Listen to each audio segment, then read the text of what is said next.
Exhibit 1.1 Construction Workers, Layla.A/Flickr/Attribution 2.0 Generic, CC by 2.0. Learning Outcomes. After reading this chapter, you should be able to answer these questions. What is the meaning of work in a societal context? How do we recognize and meet the challenges facing managers in the new millennium? What is expected of a manager? What is the role of the behavioral sciences in management and organizations? Exploring managerial careers. The management challenge at Apple and Google.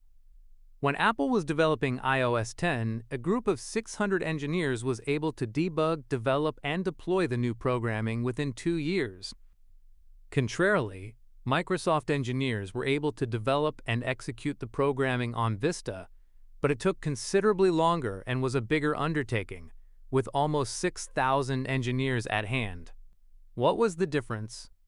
According to the study conducted by leadership consulting firm Bain & Company, companies like Apple, Google, and Netflix are 40% more productive than the average company. Some may think that this is a product of the hiring pool. Big companies generally attract a more talented group of recruits. With unique benefits and prowess in the industry, this must be the case. Wrong. Google and Apple have found a way to answer the most fundamental question in management. How do you balance productivity while maintaining employee satisfaction and commitment? Companies such as Google have approximately the same percentage of star players as other companies, but instead of spreading out the talent, they group them dynamically to achieve more throughout the day. This grouping focuses on grouping key players in the most business-critical roles and is the key to success for the overall company. You've heard the saying, "You're only as strong as your weakest link," and in the case of Apple, there were no weak links, making their productivity extremely high overall. To make matters more complicated, the fast-paced workplace and technology changes, including the diversity of employees and the global marketplace, takes a considerable toll on employee expectations, as do the overall stresses of the business performance. Apple is just one example of a company that figured out one of the pieces to this puzzle, but it is illustrative of what is happening in the workplace all around the globe. Contemporary managers are witnessing changes in technologies, markets, competition, workforce demographics, employee expectations, and ethical standards. At the heart of these changes is the issue of how to manage people effectively. To attain corporate objectives, each manager must discover how to develop and maintain a workforce that can meet today's needs while getting ready for tomorrow's challenges. As a result, managers are asking questions such as, how can we meet the international competition? How can we make this organization more effective? How can we better utilize our human resources? How can we create a more satisfying and rewarding work environment for all employees? How can we improve the quality of our products? How can we improve communication and decision-making processes at work? How should we evaluate and reward performance? How can we develop the company leaders of tomorrow? Questions such as these point to the issue of effective management. That is, what can managers do to improve both organizational and employee performance? Effective management requires an in-depth knowledge of financial management, marketing research and consumer behavior, accounting and control practices, manufacturing and production techniques, and quantitative methods. In addition, however, effective management requires people skills. That is, a good manager must be able to motivate his employees, to lead skillfully, to make appropriate and timely decisions, to communicate effectively, to organize work, to deal with organizational politics, and to work to develop both employees and the organization as a whole. These issues constitute the subject of this course. We shall examine principles of the behavioral sciences that can help managers improve both their own skills and abilities and those of their subordinates in order to enhance organizational performance and effectiveness.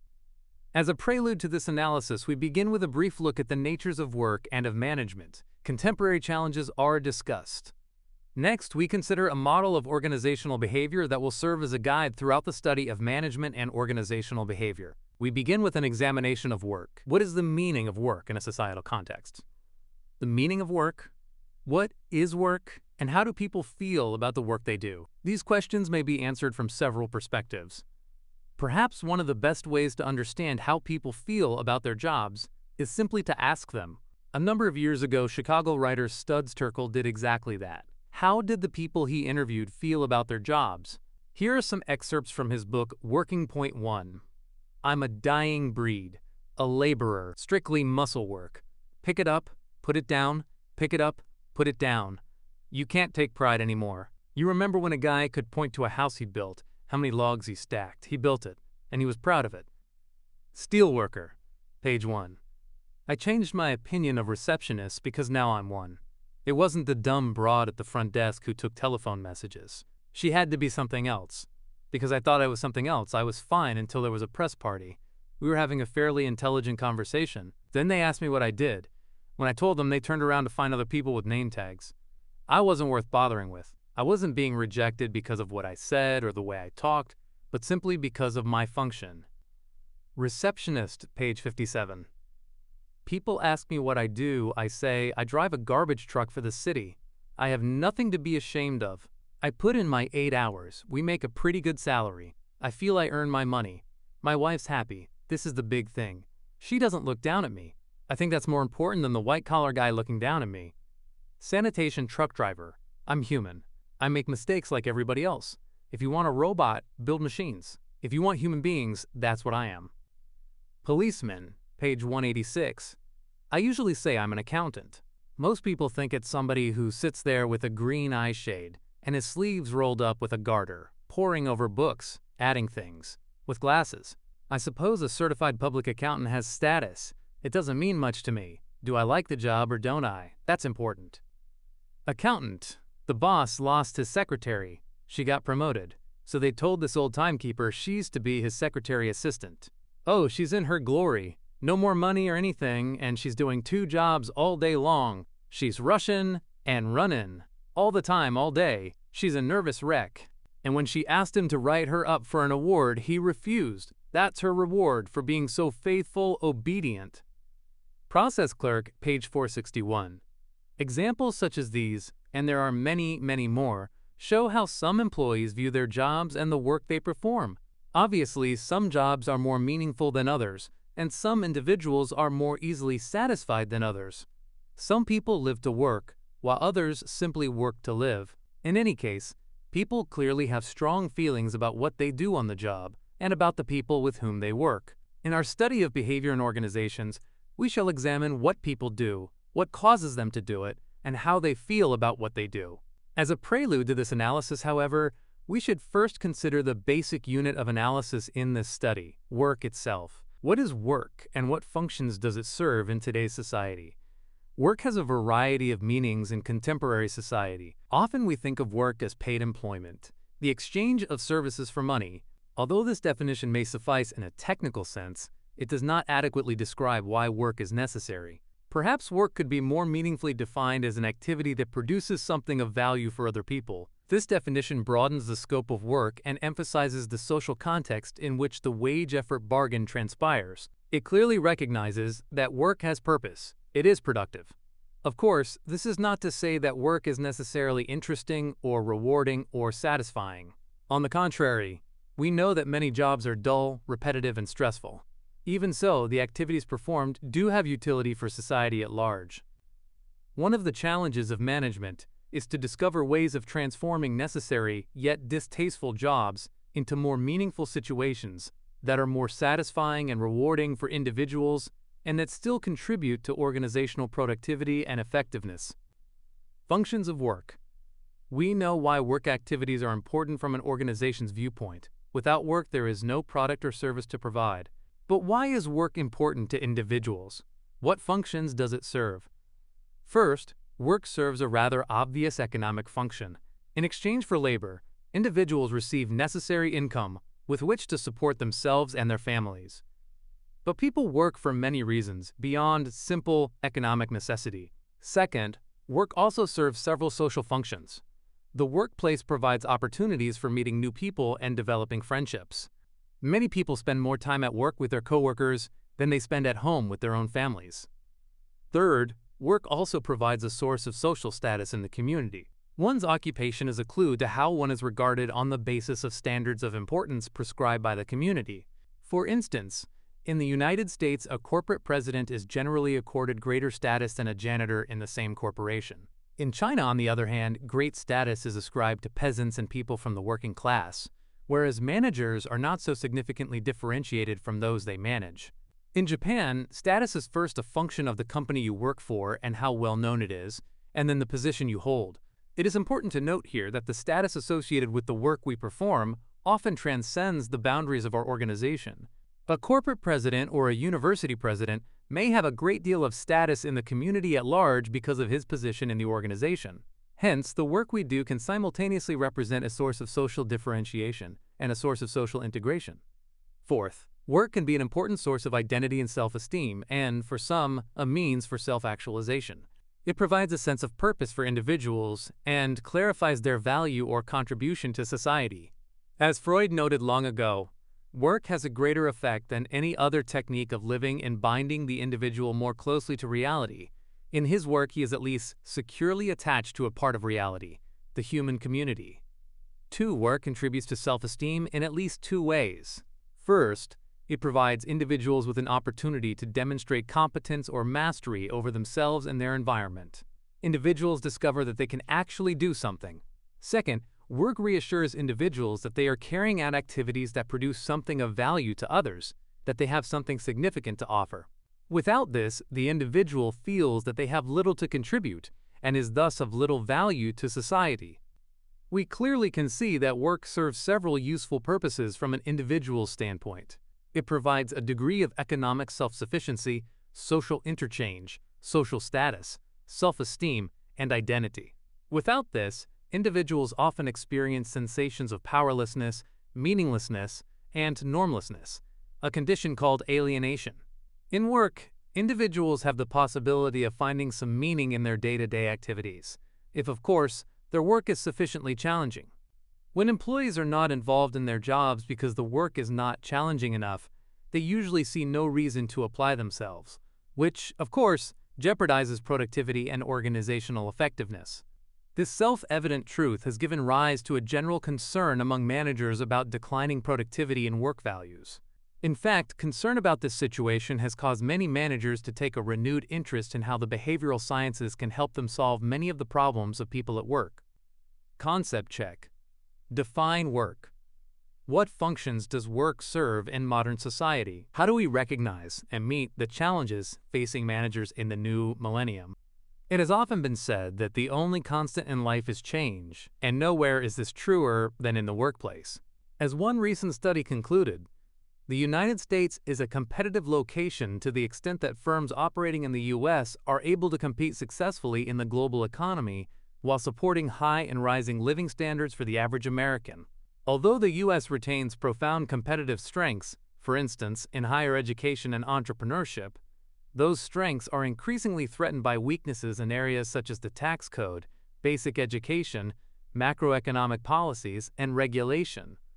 3 companies face a variety of changes and challenges that will have a profound impact on organizational dynamics and performance.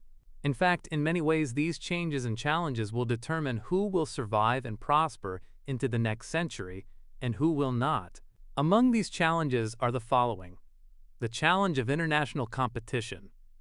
Until the 1980s, many American firms had little in the way of serious international competition. As a result, there was little incentive to innovate and remain efficient and competitive. Many companies became lazy and lost touch with their customers. This situation changed abruptly as companies in Asia and Western Europe developed more sophisticated products and marketing systems and gained significant market shares in home electronics, automobiles, medical equipment, telecommunications, and shipbuilding, to name a few areas. As a result, American companies lost considerable clout and profitability. In the 1990s and into the new millennium, the lowering of trade barriers and acceptance of trade agreements like NAFTA led corporations to seek less expensive labor overseas. This led to lower costs and the ability to offer products at more competitive prices, but also led to a drop in manufacturing in industries like steel production, a drop in manufacturing of products like iPhones, and the relocation of call centers from the US to India. If we examine corporate behavior during the early decades of the new millennium, it is not difficult to see some of the reasons for the demise. In short, many North American firms lost their industrial competitiveness. That is, they lost their capacity to compete effectively in global markets, or They chose to locate in foreign countries as a way to broaden their reach and become more competitive. Consider the following examples. 4. During the last year reported, India experienced a 7.5% annual growth rate in real GDP, while China recorded an increase of 6.7%. This is a measure of how economies are progressing. Great Britain, France, and Italy all had close to 2% increases. At the same time, however, the United States recorded a 3.8% annual increase, and Canada had a 3% increase, a larger increase after a lethargic recovery from the 2009 financial crisis. While traditional jobs have shifted to developing countries, countries like the United States and Canada have transformed their economies by incorporating more technology and automation, as well as having a greater proportion of the workforce in the service sectors. It is anticipated that the coming decades will continue to bring disruption to traditional workplace skills that will result in challenging workers to continually evolve their skills. Finally, the number of products that were invented in the United States but are now primarily manufactured overseas has increased dramatically. Advances in technology are helping the United States regain the top spot in world manufacturing. There had been a significant decline in our manufacturing sector as less expensive labor in markets like India and China led companies to locate factories there. Since 2010, however, the United States has risen from 4th place to 2nd and is expected to claim the spot as the leading nation by 2020. The major reasons for this are: advanced manufacturing capabilities require fewer line workers, and having products produced near their major markets reduces transport and time to market.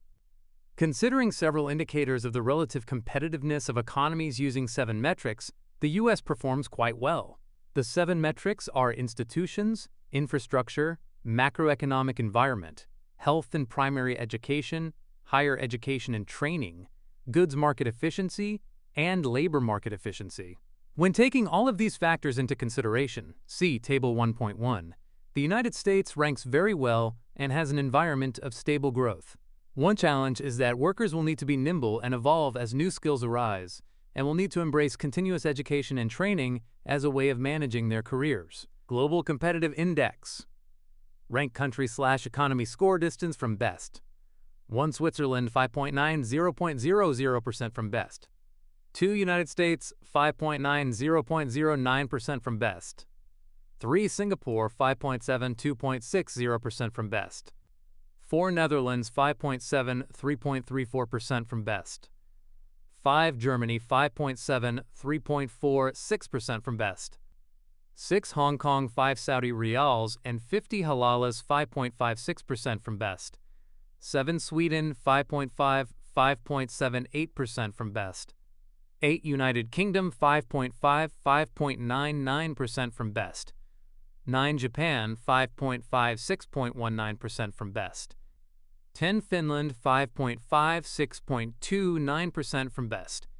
Source: adapted from World Economic Forum Global Competitiveness Index, http://reports.weforum.org/global-competitiveness-index-2017-2018/hash series equals GCI, accessed July 19, 2018. Table 1.1. Attribution, Copyright Rice University, OpenStax, under CC by NCSA 4.0 license. In terms of organizational survival, herein lies what is perhaps management's biggest challenge: how to become more competitive. Greater competitiveness requires an understanding of individuals, groups, and entire organizational systems. Throughout this course, we shall see numerous examples of how companies from around the world are meeting the challenges of global competition. Particular emphasis will be placed on management practices in other countries as a point of comparison. The challenge of new technologies. Although it is common to think of high-tech as applying only to the aerospace and telecommunications industries, advanced technologies can be found throughout most industries. For example, most of us are familiar with the explosive growth in computing. Both hardware and software change so rapidly that it is difficult for many companies to keep up. Personal computers are being replaced by cell phones that are now faster and more powerful than their predecessors. Cloud computing and access to big data and applications transform data into useful information that is increasingly complex and increasingly user-friendly. In November of 1971, Intel launched the first microchip. Today, a modern Intel Skylake processor contains around 1.75 billion transistors. 500,000 of them would fit on a single transistor from the 4004, and collectively they deliver about 400,000 times as much computing muscle. 5. More and more companies are using computer-based systems and equipment such as email, real-time messaging and file sharing, PDAs, and cell phones for communications. As a result, the way in which employees and managers communicate and make decisions is changing dramatically, and the importance of educated and knowledgeable workers is increasing rapidly. Technological changes also can be seen in the increased use of robotics, expert systems, and computer-integrated manufacturing systems, which have changed the way many products are manufactured today. Such changes affect not only production efficiency and product quality, but also the nature of jobs. In many industries, the first-line supervisors are disappearing and being replaced by self-managing work teams who assume responsibility for production scheduling, quality control, and even performance appraisals. All of these technological changes require managers who are capable of effectively implementing technological change in the workplace. Managers who can adapt to the technological imperative while still maintaining and developing the organization's human resources. We will examine the role of technology as it relates to organization structure, job design, communication, decision-making, and work-related stress. We will see how some companies successfully adapted to technological change in a way that benefited all parties concerned. Managing change. Siri struggles to keep up with the competition. Many executives struggle in the ongoing competitive landscape of technology. With fast-paced changes, staying one step ahead as well as being able to pivot quickly to respond to action are two critical elements to successful leadership. Apple Inc. has made its third change in the past year to the leadership of the artificial intelligence voice assistant system, Siri. Due to many factors, including being outperformed by the competition such as Google Assistant and Amazon Inc.'s Alexa, the company decided to pivot and make the change. These two systems have seen incredible growth in 2018, with the Amazon Echo and Google Home claiming each 34% of the market.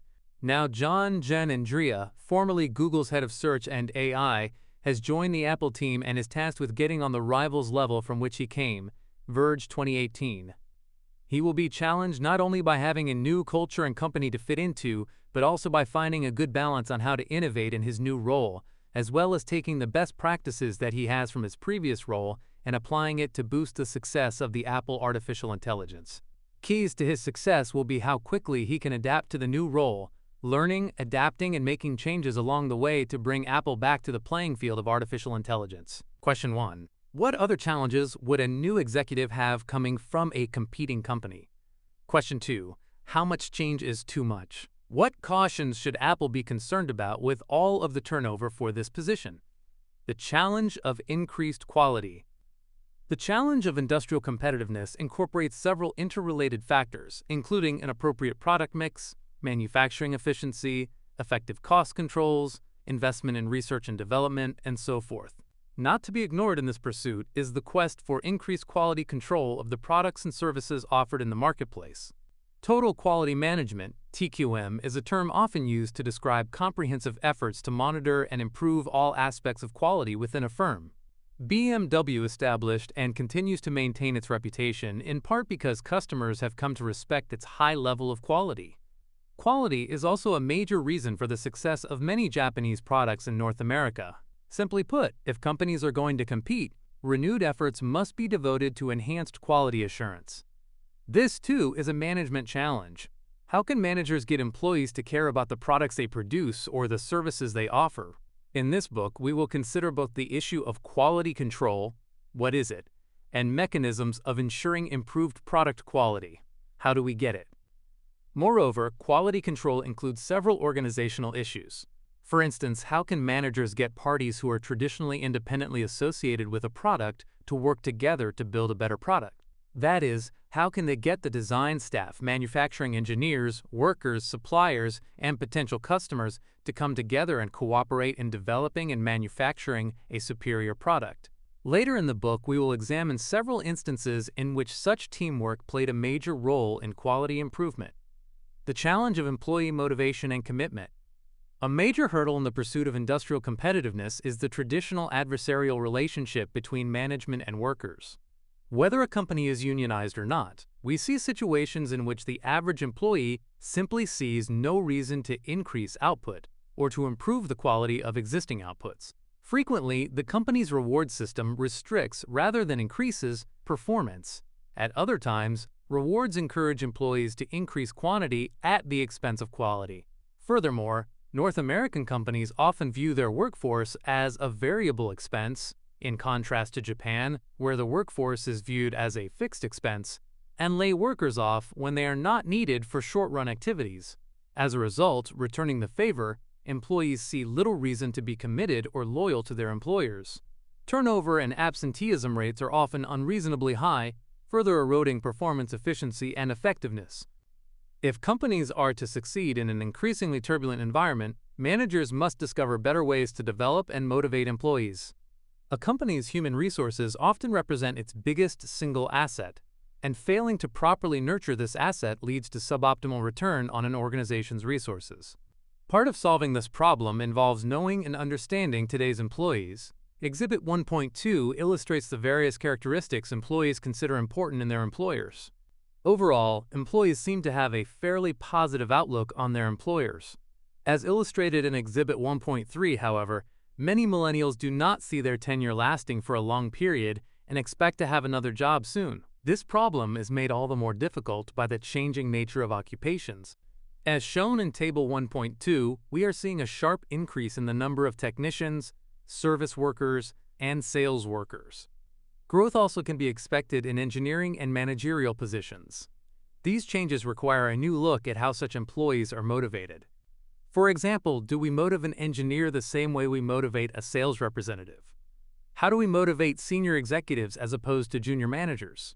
In this book, we shall touch on these issues when we examine approaches to employee motivation. Managers have at their disposal several ways in which to increase employee motivation and performance, and an effective manager learns how and when to use each approach. The fastest growing occupation growth rate 2016 to 2026-2017 median pay. Solar photovoltaic installers 105% $39, $490. Wind turbine service technicians 96% $53, $580. Home health aides 47% $23, $210. Personal care aides 39% $23, $110. Physician assistants 37% $104, $860. Nurse practitioner 36% $103, $880. Statistician 34% $84, $060.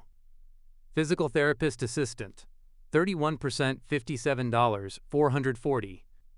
Software developers, applications 31% $101, $790. Mathematicians 30% $103, $010. Physical therapist aides 29% $25, $730. Bicycle repairs 29% $28, $390. Medical assistants 29% $32, $480. Source: Fastest growing occupations. Occupational Outlook Handbook, Bureau of Labor Statistics, https://www.bls.gov/u/fastest-growing.htm, accessed July 18, 2018. Table 1.2 Attribution. Copyright Rice University OpenStax under CC by NCSA 4.0 license. The challenge of managing a diverse workforce. Historically, the American economy has been dominated by white males. They have filled the vast majority of managerial positions and many of the more important blue-collar jobs, becoming skilled craftsmen. Traditionally, women filled lower-paying clerical positions and often left the workforce to raise their families. Minorities of both genders found considerable barriers to entering the labor market at the higher and higher paying levels. Now, things are changing, and the pace of this change is accelerating. Among other changes, the 21st century will also bring major changes in terms of workforce demographics. We will see changes in gender, race, and age. A photo shows a diverse team of experts of Kaiser Permanente participating in a panel discussion during the E Pluribus Unum Prizes ceremony.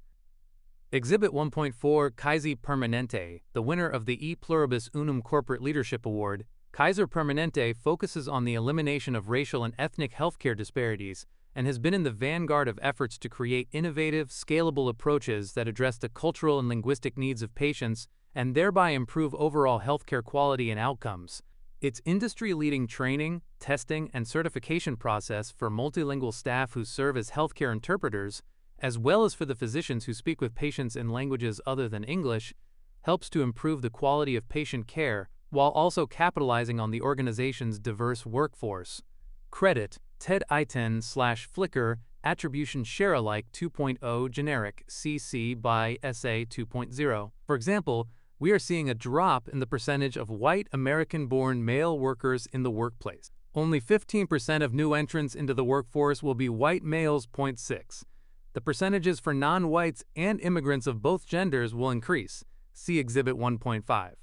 In general, there are more women in positions of responsibility in both the public and private sectors and more opportunities for minorities. Some predict that the coming labor shortage will cause many companies to try to retain older workers for longer periods of time, beyond the traditional retirement age. Additionally, the belief that mentally or physically challenged individuals can play productive roles at work is increasing. Such changes bring opportunities for companies, but also potential problems of adjustment if not managed intelligently. We will examine several of these issues when we discuss careers and employee development. A stacked vertical bar graph plots the percentage of people employed in different sectors belonging to different ethnic groups. Exhibit 1.5 Employed people by race and Latino or Hispanic ethnicity. 2016 note, people whose ethnicity is identified as Hispanic or Latino may be of any race. Data may not sum to 100% because of rounding. Source, U.S. Bureau of Labor Statistics, Current Population Survey, CPS. Attribution, Copyright Rice University OpenStax under CC by NCSA 4.0 license. The challenge of ethical behavior. Finally, the future will bring a renewed concern with maintaining high standards of ethical behavior in business transactions and in the workplace. Many executives and social scientists see unethical behavior as a cancer, working on the fabric of society both in business and beyond. Many are concerned that we face a crisis of ethics in the West that is undermining our competitive strength. This crisis involves business, government, customers, and employees. Especially worrisome is unethical behavior among employees at all levels of the organization. For example, recent reports found that employees and vendors accounted for a higher percentage of thefts than did retail customers. 0.7. Ethics in practice. Papa John's founder under fire. As a manager and leader, the words and actions you take are incredibly important. John Schnatter, founder and chairman of Papa John's Pizza, found this out the hard way. During a media training conference call, Schnatter used derogatory comments and racial slurs. This call, although intended to be a role-playing exercise, quickly turned into a bad dream for Schnatter. In response to this action, and having admitted the fault, Schnatter was forced to resign as chairman after the local NAACP branch called for his resignation. In addition, the board of directors decided that he would be removed from all marketing, publicity, and pizza boxes, and they took the stance that Papa John's is not an individual. Papa John's is a pizza company with 120,000 corporate and franchise team members around the world. Forbes 2018. Shares of stock for Papa John's soared after the announcement of his resignation, adding $50 million to Schnatter's total net worth. CNN Money 2018. The values of the company prevailed through the actions of Schnatter, showcasing that despite making a mistake, the commitment to maintaining an ethical standard is still an important value to Schnatter as well as the company overall. Question 1. Do you think the actions of the board of directors were enough to uphold Papa John's reputation? Question 2. What other actions or types of training should Papa John's take with their employees in light of the current state of ethical defamation of the company and founder? In addition, we hear about illegal and unethical behavior on Wall Street, pension scandals in which disreputable executives gamble on risky business ventures with employee retirement funds, companies that expose their workers to hazardous working conditions, and blatant favoritism in hiring and promotion practices. Although such practices occur throughout the world, their presence nonetheless serves to remind us of the challenges we face. This challenge is especially difficult because standards for what constitutes ethical behavior lie in a, quote, gray zone, where clear-cut right or wrong answers may not always exist. For example, if you were a sales representative for an American company abroad and your foreign competitors used bribes to get business, what would you do? In the United States, such behavior is illegal, yet it is perfectly acceptable in other countries. What is ethical here? Similarly, in many countries, women are systematically discriminated against in the workplace. It is felt that their place is in the home. In the United States, again, this practice is illegal. If you ran an American company in one of these countries, would you hire women in important positions? If you did, your company might be isolated in the larger business community, and you might lose business. If you did not, you might be violating what most Americans believe to be fair business practices. Effective managers must know how to deal with ethical issues in their everyday work lives. Therefore, we will devote parts of this course to the role of ethics in decision-making, the exercise of power, performance appraisals and reward systems, and so forth. Concept check. Describe the extent and nature of the challenges facing the workplace in the next decade. What can be done about these challenges? What is expected of a manager? If organizations are to be successful in meeting these challenges, management must lead the way. With effective management, contemporary companies can accomplish a great deal toward becoming more competitive in the global environment. On the other hand, ineffective management dooms the organization to mediocrity and sometimes outright failure. Because of this, we turn now to a look at the nature of management. However, we want to point out that even though our focus is on managers, what we discuss is also relevant to the actions of non-managers. On the basis of this examination, we should be ready to begin our analysis of what managers can learn from the behavioral sciences to improve their effectiveness in a competitive environment. What is management?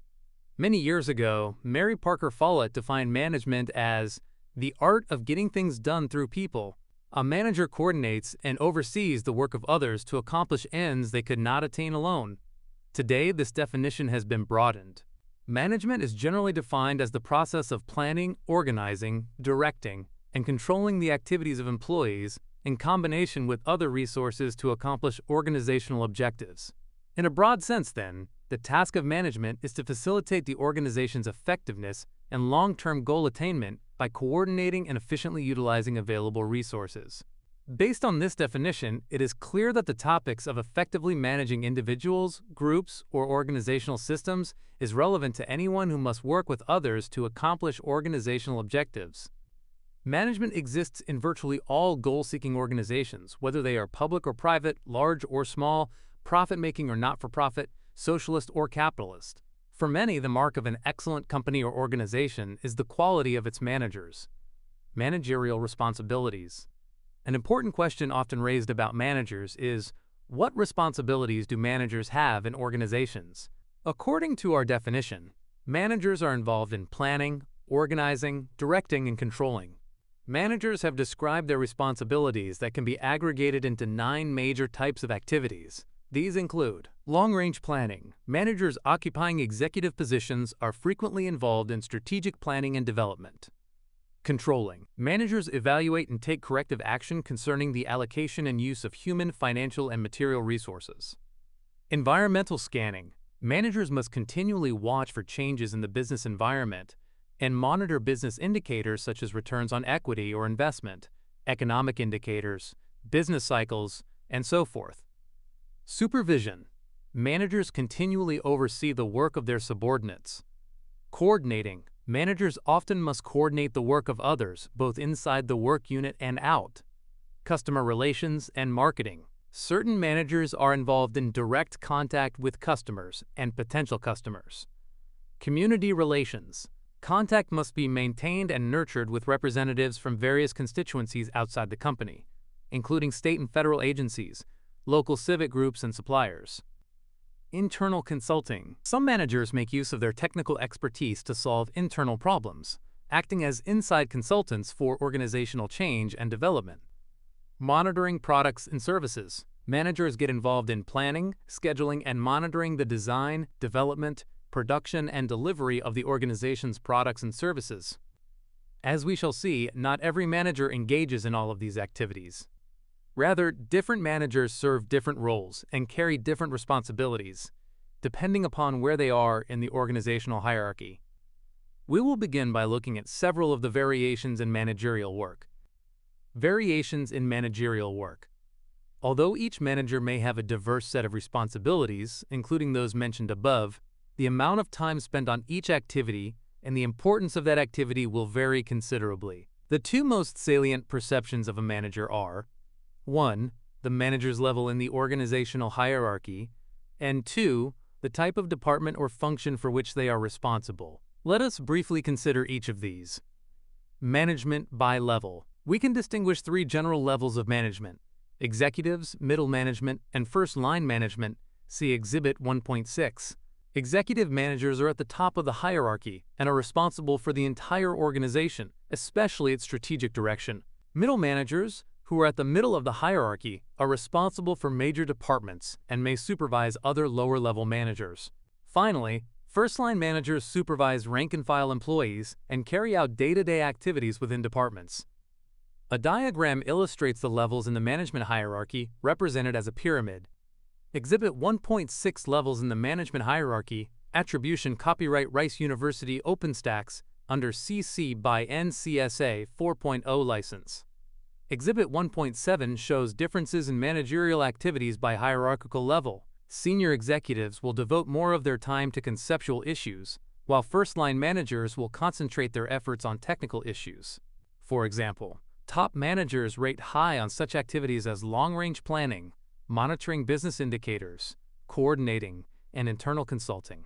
Lower-level managers, by contrast, rate high on supervising because their responsibility is to accomplish tasks through rank-and-file employees. Middle managers rate near the middle for all activities. We can distinguish three types of managerial skills. Technical skills. Managers must have the ability to use the tools, procedures, and techniques of their special areas. An accountant must have expertise in accounting principles, whereas a production manager must know operations management. These skills are the mechanics of the job. Human relations skills. Human relations skills involve the ability to work with people and understand employee motivation and group processes. These skills allow the manager to become involved with and lead his or her group. Conceptual skills. These skills represent a manager's ability to organize and analyze information in order to improve organizational performance. They include the ability to see the organization as a whole and to understand how various parts fit together to work as an integrated unit. These skills are required to coordinate the departments and divisions successfully so that the entire organization can pull together. As shown in Exhibit 1.7, different levels of these skills are required at different stages of the managerial hierarchy. That is, success in executive positions requires far more conceptual skill and less use of technical skills in most, but not all, situations, whereas first-line managers generally require more technical skills and fewer conceptual skills. Note, however, that human or people skills remain important for success at all three levels in the hierarchy. A diagram illustrates the difference in skills required for successful management at the top three levels in the management hierarchy. Exhibit 1.7 Difference in skills required for successful management, according to level in the hierarchy. Attribution, copyright Rice University, OpenStax, under CC by NCSA 4.0 license. Management by department or function. In addition to level in the hierarchy, managerial responsibilities also differ with respect to the type of department or function. There are differences found for quality assurance, manufacturing, marketing, accounting and finance, and human resource management departments. For instance, manufacturing department managers will concentrate their efforts on products and services, controlling, and supervising. Marketing managers, in comparison, focus less on planning, coordinating, and consulting, but more on customer relations and external contact. Managers in both accounting and human resource management departments rate high on long-range planning, but will spend less time on the organization's products and service offerings. Managers in accounting and finance are also concerned with controlling and with monitoring performance indicators, while human resource managers provide consulting expertise, coordination, and external contacts. The emphasis on and intensity of managerial activities varies considerably by the department the manager is assigned to. At a personal level, knowing that the mix of conceptual, human, and technical skills changes over time and that different functional areas require different levels of specific management activities can serve at least two important functions.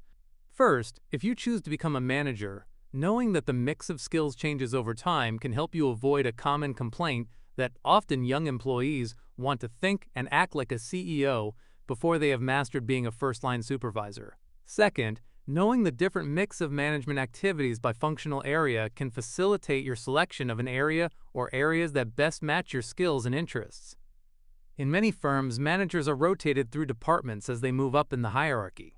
In this way, they obtain a well-rounded perspective on the responsibilities of the various departments. In their day-to-day tasks, they must emphasize the right activities for their departments and their managerial levels. Knowing what types of activity to emphasize is the core of the manager's job.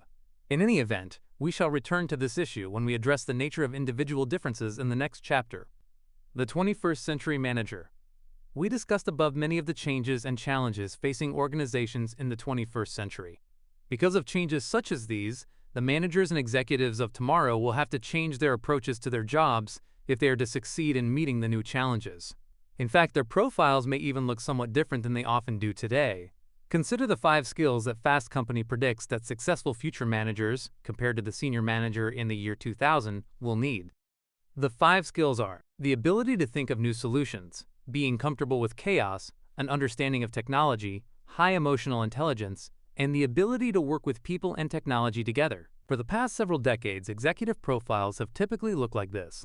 The person started out in finance with an undergraduate degree in accounting, then methodically worked their way up through the company from the controller's office in a division to running that division to the top job. The military background shows they are used to giving orders and to having them obeyed. As head of the philanthropic efforts, they are important in the community. However, the first time the individual traveled overseas on business was as chief executive. Computers, which became ubiquitous, make them nervous. Point 9. Now compare this with predictions about what a 21st century executive will look like. Their undergraduate degree might be in French literature, but they also have a joint MBA/engineering degree. The individual started in research and was quickly picked out as a potential CEO. They are able to think creatively and thrives in a chaotic environment. They zigzagged from research to marketing to finance, are comfortable with technology and people, and have a high degree of emotional intelligence. The executive proved valuable in Brazil by turning around a failing joint venture. This person speaks multiple languages and is on a first-name basis with commerce ministers in half a dozen countries. Clearly, the future holds considerable excitement and promise for future managers and executives who are properly prepared to meet the challenges. How do we prepare them? One study suggested that the manager of the future must be able to fill at least the following 4 roles. 10. Global strategist. Executives of the future must understand world markets and think internationally. They must have a capacity to identify unique business opportunities and then move quickly to exploit them. Master of technology. Executives and managers of the future must be able to get the most out of emerging technologies, whether these technologies are in manufacturing, communications, marketing, or other areas. Leadership that embraces vulnerability. The successful executive of the future will understand how to cut through red tape to get a job done, how to build bridges with key people from highly divergent backgrounds and points of view, and how to make coalitions and joint ventures work. Follow from the front motivator. Finally, the executive of tomorrow must understand group dynamics and how to counsel, coach, and command work teams and individuals so they perform at their best. Future organizations will place greater emphasis on teams and coordinated efforts, requiring managers to understand participative management techniques.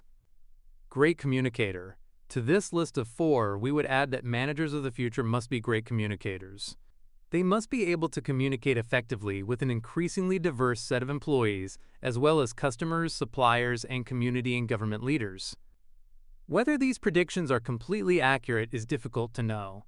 Suffice it to say that most futurists agree that the organizational world of the 21st century will likely resemble to some extent the portrait described here. The task for future managers, then, is to attempt to develop these requisite skills to the extent possible so they will be ready for the challenges of the next decade. Concept check. Define management. How does the nature of management change according to one's level and function in the organization? What is the role of the behavioral sciences in management and organizations? A major responsibility, perhaps the major responsibility of managers, is to make organizations operate effectively. Bringing about effective performance, however, is no easy task. As Nadler and Tushman note, understanding one individual's behavior is challenging in and of itself. Understanding a group that's made up of different individuals and comprehending the many relationships among those individuals is even more complex. Imagine, then, the mind-boggling complexity of a large organization made up of thousands of individuals and hundreds of groups with myriad relationships among these individuals and groups. Point 1.1. Despite this difficulty, however, organizations must be managed. Nadler and Tushman continue. Ultimately, the organization's work gets done through people, individually or collectively, on their own or in collaboration with technology. Therefore, the management of organizational behavior is central to the management task, a task that involves the capacity to understand the behavior patterns of individuals, groups, and organizations, to predict what behavioral responses will be elicited by various managerial actions, and finally, to use this understanding and these predictions to achieve control. Point 1.2. The work of society is accomplished largely through organizations, and the role of management is to see to it that organizations perform this work. Without it, the wheels of society would soon grind to a halt. What is organizational behavior? The study of the behavior of people in organizations is typically referred to as organizational behavior. Here, the focus is on applying what we can learn from the social and behavioral sciences so we can better understand and predict human behavior at work. We examine such behavior on three levels: the individual, the group, and the organization as a whole. In all three cases, we seek to learn more about what causes people, individually or collectively, to behave as they do in organizational settings. What motivates people? What makes some employees leaders and others not? Why do groups often work in opposition to their employer? How do organizations respond to changes in their external environments? How do people communicate and make decisions?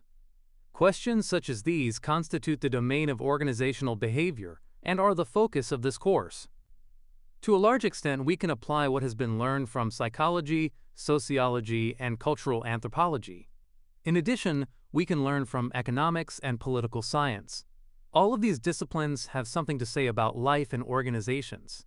However, what sets organizational behavior apart is its particular focus on the organization, not the discipline, in organizational analysis. See Exhibit 1.8. Thus, if we wish to examine a problem of employee motivation, for example, we can draw upon economic theories of wage structures in the workplace. At the same time, we can also draw on the psychological theories of motivation and incentives as they relate to work. We can bring in sociological treatments of social forces on behavior, and we can make use of anthropological studies of cultural influences on individual performance. It is this conceptual richness that establishes organizational behavior as a unique applied discipline. And throughout our analyses, we are continually concerned with the implications of what we learn for the quality of working life and organizational performance. We always look for management implications so the managers of the future can develop more humane and more competitive organizations for the future. The diagram illustrates the various factors that lead to the origin of organizational behavior. Exhibit 1.8 Origins of Organizational Behavior, Attribution, Copyright Rice University, OpenStax, under CC by NCSA 4.0 license. For convenience, we often differentiate between micro and macro organizational behavior. Micro-organizational behavior is primarily concerned with the behavior of individuals and groups, while macro-organizational behavior, also referred to as organization theory, is concerned with organization-wide issues, such as organization design and the relations between an organization and its environment. Although there are times when this distinction is helpful, it is always important to remember that in most instances we learn the most when we take a comprehensive view of organizational behavior and integrate these two perspectives. That is, issues such as organization structure can influence employee motivation.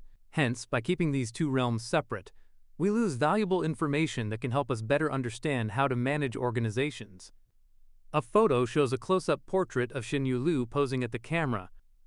Exhibit 1.9 Invo new hire Xinyu Liu was hired as the studio as a designer at Invo, a Massachusetts-based firm.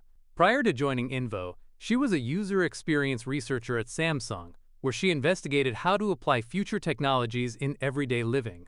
Changing behavior for good was a key component of the R&D work, leveraging invisible sensing tech, devising emotional effects, and crafting just-in-time graphic communication. Her wide-ranging skills, from analyzing social behavior to 3D modeling to electronics to UI design, are well-suited for the multi-domain projects at Invo.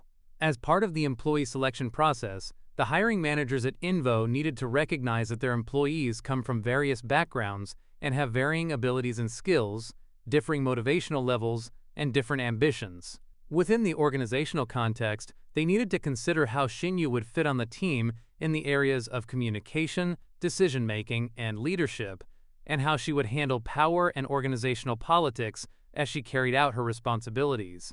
Credit Yuhan Sonen /Flickr /Attribution 2.0 Generic CC by 2.0. Building blocks of organizations. Understanding the behavior of people at work is fundamental to the effective management of an organization. Obviously, a number of factors come together to determine this behavior and its organizational consequences. In order to understand the origins and characteristics of these factors, it is necessary to have a model that organizes and simplifies the variables involved. We offer such a model here in the hope that it will bring some order to the study of this subject. The model can be considered in two parts. See Exhibit 1.10. A diagram illustrates the basic model of management and organizational behavior. Exhibit 1.10, a model of management and organizational behavior. Attribution, copyright Rice University, OpenStax, under CC BY NCSA 4.0 license. The first part of the model is the simple recognition of organizational inputs and outcomes. That is, organizations receive inputs from the external environment in the form of capital, raw materials, labor, community or government support, and so forth. In addition, organizations experience or produce certain outcomes, including 1. Organizational goal attainment, 2. Group performance and effectiveness, and 3. Individual performance and effectiveness. Thus, organizations and the people in them exist in a constant state of flux, receiving and transforming inputs from the environment and returning those transformed inputs in the form of finished goods and services, return on stockholders, equity, salaries that are paid to employees, and so forth. It is, in short, a dynamic system. The second aspect of the model is the organization itself and all of its parts. One way to understand the complexity of organizations is to think of them simply as a set of building blocks, including individuals and groups. Organizations are collectives of individuals and groups working to pursue common objectives. Their members come from various backgrounds and have varying abilities and skills, differing motivational levels, and different ambitions. Within the organizational context, these people must communicate, make decisions, show leadership, and handle power and organizational politics as they carry out their assigned activities. Tasks and technology. In addition to variations among individuals and groups, we must recognize variations in the technology of the workplace. That is, how does the work actually get done? Technology includes both the actual design of jobs and the tools and techniques used in manufacture, e.g., robotics and expert systems. Organization design. Putting together these factors, individuals and groups and tasks, is the subject of organization design. That is, how do we structure an organization so it effectively coordinates and controls employee behavior to facilitate performance? Organizational processes. In addition to people, machines, and structure, we must recognize a series of organizational processes, such as leadership, communication, decision-making, power and politics, and so forth. The processes largely determine the nature and quality of interpersonal and intergroup relations within the workplace, and, as such, influence ultimate organizational performance. Management. Finally, the glue that holds these building blocks together is the character of management. Throughout this text, we shall see numerous examples of how the degree of managerial effectiveness and prowess have determined the success or failure of a venture. We shall take a managerial view throughout our survey of organizational behavior. There have been many attempts to provide a differentiation between leadership and management over time. While they are not the same thing, they are necessarily linked and complementary. Any effort to separate the two is likely to cause more problems than it solves, and as business evolved, the content of leadership and management has changed. The emergence of the knowledge worker and the profound differences that this causes the way business is organized. With the rise of the knowledge worker, one does not manage people, and instead the task is to lead people, and the goal is to make productive the specific strengths and knowledge of every individual. These 5 variables, then, will constitute the primary ingredients of this book. We shall proceed sequentially, beginning with individual behavior and moving to group and intergroup behavior, and finally to organization design and structure. On the basis of this, we will turn to a consideration of several of the more important organizational processes. Finally, we will look to the future and examine ways that organizations can continue to develop and improve their workforces and the organization as a whole. Throughout, the roles of technology and management will be considered. Also throughout, we will blend theory with research and practice. Concept check. Discuss the role of management in a larger societal context. What do you think the managers of the future will be like? Identify what you think are the critical issues facing contemporary management. Explain.